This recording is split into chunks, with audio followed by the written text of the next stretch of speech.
Trouble in the shed. The fat controller sat in his office and listened. The fat controller frowned and said, "Oh, what a nuisance passengers are. How can I possibly work with all this noise? Oh dear, oh dear, oh dear, oh dear." "Yes, what is it?" It was the station master, looking very worried. "There's trouble in the shed, sir. Henry is sulking. There is no train, and the passengers are saying that this is a bad railway." "Indeed? Really? We cannot allow that. Now, will you quieten the passengers, please, and I will go and speak to Henry." The fat controller found Henry, Gordon, and James looking sulky. "Now, come along, Henry. It's time your train was ready." But Henry wouldn't answer. It was Gordon who said, "Henry's not going, so there, and neither are James or I. We won't shunt like common tank engines. We're important tender engines, if you don't mind. You fetch our coaches for us, and we'll pull them. But we won't shunt. Tender engines don't shunt. So there." And all three engines let off steam in a cheeky way. And the fat controller said, "Oh, indeed. Engines on my railway do as they're told. I'll go and find Edward." Edward was shunting. "I say, Edward, leave those tracks, will you please? I want you to push coaches for me in the yard." "Oh, thank you, sir. That will be a nice change." "That's a good engine. Off you go then." So Edward found coaches for the three engines, and that day the trains ran as usual. But when the fat controller came next morning, Edward looked unhappy.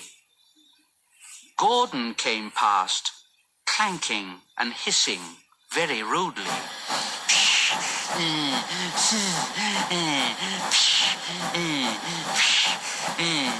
"Why, bless me, what a noise!" "I know. They all hiss at me, sir. They say tender engines don't shunt. And last night they said I had black wheels. I haven't. Have I, sir?" "No, Edward, of course you haven't. You've got nice blue ones, and I'm proud of you. Tender engines do shunt, but all the same, you'd be happier in your own yard. We need a tank engine here." And the fat controller went to an engine workshop and saw all sorts of tank engines. At last, he saw a smart little green engine. Yes, I think so. That's the one. I say there, if I choose you, will you work hard?" Oh, sir. Yes, sir. Yes, sir." "That's a good engine. I'll call you, Percy. Yes, Percy. Do you like that, Percy?" "Oh, yes, sir. Thank you, sir. Yes, sir." So the fat controller drove Percy back to the yard and introduced him to Edward. Percy soon learned what he had to do, and they had a happy afternoon. And then Henry came by, hissing as usual.